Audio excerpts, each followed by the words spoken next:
सन 1925 की बात है। नैनीताल के थैले थिएटर में गिलबर्ट और सुलिवन की मशहूर नाटक the Yeoman of the God का मंचन हो रहा था।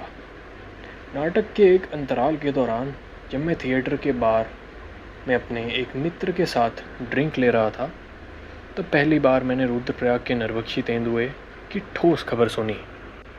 हालांकि इससे पहले भी मैंने गढ़वाल में एक नरभक्षी तेंदुए के होने की बातें सुनी थी, कभी इधर उधर की बातचीत में, तो कभी अखबारों में छिपी कुछ खबरों में। लेकिन चूंकि गढ़वाल में उस समय 4000 से ज़्यादा लाइसेंसी बंदूकधारी थे और लैंसडाउन जैसे इलाकों में शिकार के शौकीनों की भरमार थी, जो कि रुद्रप्रयाग से मुश्किल से 70 मील की दूरी पर था, तो मैंने यह मान लिया था कि लोग इस तेंदुए को मारने के लिए एक दूसरे पर टूट पड़ रहे होंगे। ऐसे माहौल में किसी बाहरी व्यक्ति का वहां जाना शायद स्वागत योग्य नहीं था। लेकिन उस रात शैले बार में खड़ा मैं यह सुनकर अचंभित रह गया जब माइकल कीन, जो उस समय यूनाइटेड प्रोविंसेस के चीफ सेक्रेटरी थे और बाद में असम के गवर्नर बने, कुछ लोगों को रुद्रप्रयाग के उस नरभक्षी तेंदुए के बारे में बता रहे थे और उन्हें मनाने की कोशिश कर रहे थे कि वे जाकर उस जानवर का पीछा करें। पर उनकी बातों को सुनकर यह साफ हो गया था कि वहाँ खड़े लोगों में किसी की भी इसमें दिलचस्पी नहीं थी। उनमें से एक आदमी ने और बाकियों ने भी जिसकी बात का समर्थन किया, यह कहकर साफ मना कर दिया, एक ऐसा नरभक्षी जिसने 100 लोगों को मार डाला हो, जान है तो जान है भाई, मैं नहीं जा रहा। अगली सुबह मैंने माइकल कीन से जाकर मुलाकात की और जितनी जानकारी चाहिए थी वो सब ली। वे ठीक यह तो नहीं बता पाए कि तेंदुआ किस इलाके में सक्रिय है, लेकिन उन्होंने मुझे सुझाव दिया कि मैं रुद्रप्रयाग जाकर इबॉस्टन से संपर्क करूं। और जब मैं घर लौटा तो देखा मेरी मेज़ पर इबॉस्टन का एक पत्र रखा हुआ था। इबॉस्टन, जो अब सर विलियम इबॉस्टन के नाम से प्रसिद्ध हैं और हाल ही में यूनाइटेड प्रोविंसेस के महामहिम गवर्नर के सलाहकार नियुक्त हुए हैं, को कुछ ही समय पहले गढ़वाल के डिप्टी कमिश्नर के पद पर तैनात किया गया था। उनके शुरुआती कार्यों में से एक था अपने ज़िले को उस नरभक्षी तेंदुए से मुक्त कराना। इसी सिलसिले में उन्होंने मुझे पत्र लिखा था। मेरी तैयारियां जल्दी पूरी हो गई और रानीखेत, अदबदरी और कर्णप्रयाग के रास्ते यात्रा करते हुए मैं 10वें दिन की शाम को नमासू के पास एक सड़क निरीक्षण बंगले में पहुंचा।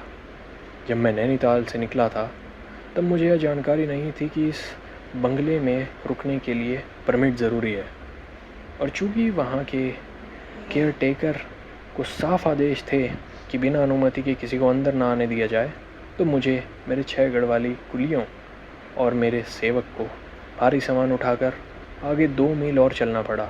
तब जाकर रुद्रप्रयाग रोड पर हमें एक उपयुक्त स्थान मिला जहाँ हम रात के लिए कैंप कर सकें।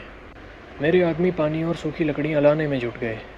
मेरा सेवक खुले चूल्हे के लिए पत्थर इकट्ठा करने लगा और मैं एक कुल्हाड़ी लेकर झाड़ियों को काटने निकल पड़ा ताकि रात को सुरक्षा के लिए एक बाड़ा बना सकें, क्योंकि हमें पहले ही 10 मील पीछे चेतावनी दी जा चुकी थी कि अब हम नरभक्षी के क्षेत्र में प्रवेश कर चुके हैं। जैसे ही हमने खाना पकाने के लिए आग जलाई, पहाड़ की ऊंचाई पर बसे एक गाँव से किसी ने बड़ी घबराई हुई आवाज़ में पुकारा, तुम लोग खुले में क्या कर रहे हो?